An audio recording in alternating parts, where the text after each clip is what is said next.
get started. So this is probably gonna be rough, but we're gonna give it a go. I decided to challenge myself. I'm in the middle of a move. As you can see, this place is a mess. This is my new home office when I'm not physically working at a dealership that I've become a spokesperson for. I work from home. I'm doing YouTube videos, I'm writing, I'm vlogging, I guess, and I'm also working on some creative projects like my next film that I'm gonna probably end up directing because I wanna keep making movies, I wanna keep telling stories. And if Hollywood doesn't call, then I guess I have to just make the phone myself.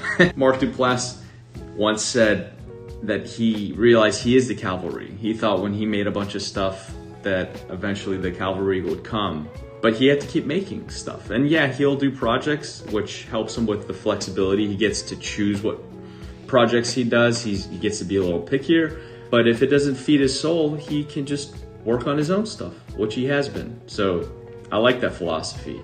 And I decided myself, when I move into my new place, I'm gonna be on a clean slate. I'm starting fresh. And while I was doing it, I was looking around and, you know, I'm so particular about how things are gonna go and where everything's gonna be, that I decided to challenge myself to just make a video in the middle of all this chaos. And I was like, that's something I've been really uncomfortable doing, but if I can pump out a video and at least put some value in it, then I feel like there'll be a success. So I decided to make this video about not striving for perfection, being okay with things not being perfect. But the ultimate saying, the thing that really clicked when I started filmmaking in LA was good, cheap, fast. You can only pick two of the three. If it's good and cheap, it's not gonna be fast. If it's fast and cheap, it's not gonna be good. If it's fast and good, it's not gonna be cheap. So when I connected the dots on that, I realized that applies to everything. Everything you do, from fitness, diet, creative work, trying to execute in life. Those things apply. And you tell me if I'm wrong. Tell me in the comments if you know something that could be fast, good, and cheap. It's unheard of. So with that philosophy in mind, I decided to start tackling things with the idea that if I want it to be good and cheap, I like to be frugal, I gotta be okay with things taking time.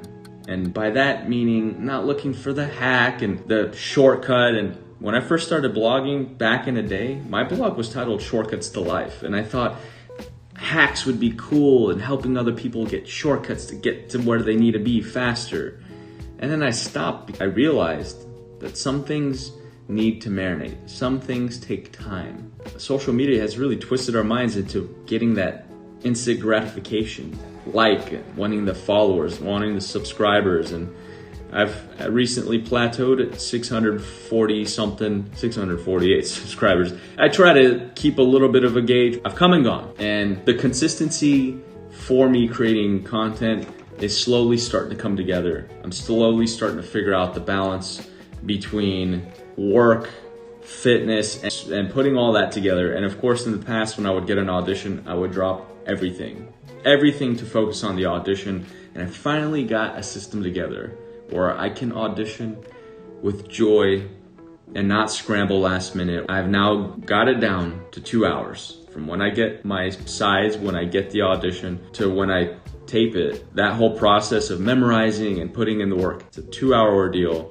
and I'm happy. And I walk away with a really good tape. When it comes to taking time, one of the books that really changed my perspective, and I've talked about this in the past, people bring up The Secret and the Law of Attraction, and I realized that a lot of people need the follow-up book, which is called The Answer by John Ostroff, and it talks about the second and third law that really helps put everything in place. You got the law of attraction, then you have the law of action, which means you have to do something to yield a result, to see something happen. And then my favorite is the law of gestation, the third law, which is sometimes you have to let things marinate.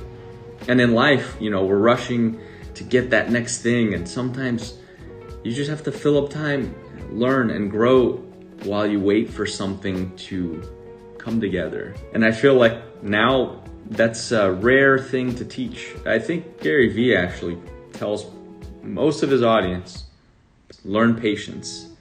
And when you can have peace of mind about, hey, I'm working on something, I'm putting in the work, I'm learning, meditating on my process. As long as you do the work, don't get lost in social media doom scrolling. It's not gonna get you anywhere unless you're genuinely researching. But you ever sit around with your phone in your hand and you're scrolling, and then you look at the clock and an hour and a half went by and you're like, what have I been doing? I found myself doing that sometimes. So my new motto is create more than I consume. And I'm gonna keep this video short. Ultimately, it was a challenge to not do my hair. I have to get ready for work soon. I've been moving for the last 3 days. And I was like, once I get settled in, I'm gonna do a video. But this is me doing a video. And of course, it's also the epiphany of the good, cheap, and fast. I wanted to share that. I don't know if any of you heard it, but tell me if you've learned anything else in that same kind of essence. Good, cheap, fast. And AI might help us.